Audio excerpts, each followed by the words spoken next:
We were just talking earlier about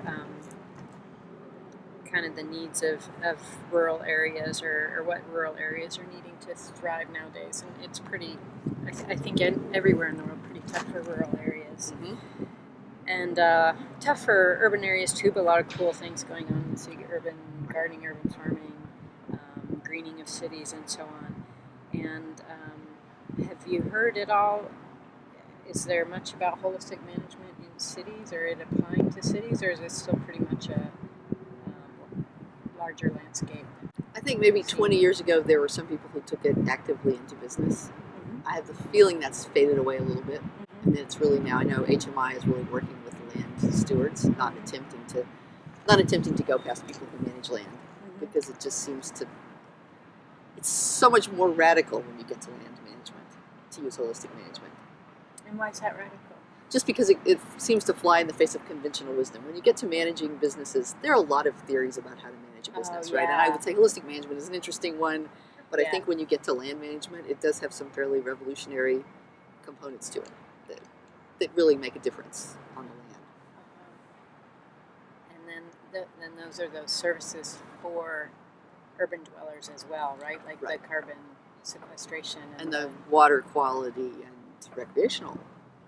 I mean, I think we should get to the point where every acre on the planet, whether it's in a city or not, is managed to sequester carbon. If we managed every acre to sequester more carbon, I think we could seriously mitigate climate change pretty quickly. Really? What's your definition of pretty quickly? 20 years. No kidding. I think so. Wow. Again, this is kind of radical.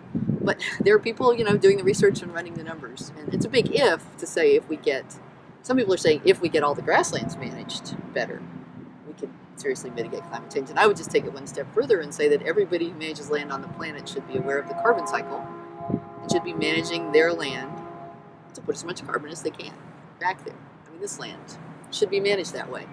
People should be thinking about carbon here. It may not change what they do or how they use it, but they should be thinking about it. We're sitting in a high school campus now with this kind of open green space. That is such a great idea.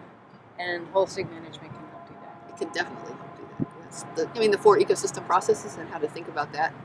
But I think holistic management doesn't specifically address the carbon cycle. So I think that's kind of a piece that's like a new module, sort of. Yeah, it's like something that needs to be factored into management. It is kind of, there's the nutrient cycle. Mm-hmm. Carbon is a nutrient, but carbon seems to me to be such an important cycle that people should understand it on its own. Yeah. And given that I live in a grasslands environment, it's dear to my heart, and I would love to use our property to sequester carbon, where can I learn to do that? Well, I think you just try to get training in holistic management and get to know other people who are practicing. Those would be the 2 starting points. Okay. And then see what happens on your own place. I'm ready. Start small.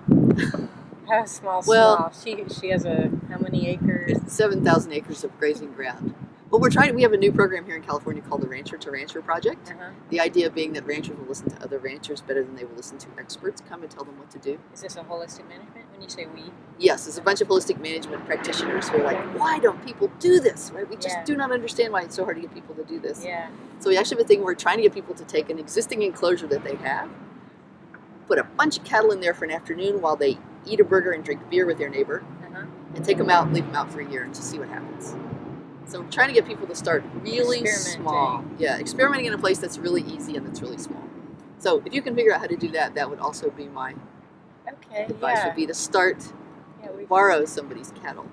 Yeah, borrow somebody's cattle. This might be an argument for me to get some horses finally. Right? Yes, people just manage horse grazing so badly. So badly. Yes, you can get horses and you could think about how you manage the grazing of your horses. Great, thanks so much, Sally. Oh, thanks for talking. It's fun. Yeah. And look forward to more of this learning. Very good. Right, thanks.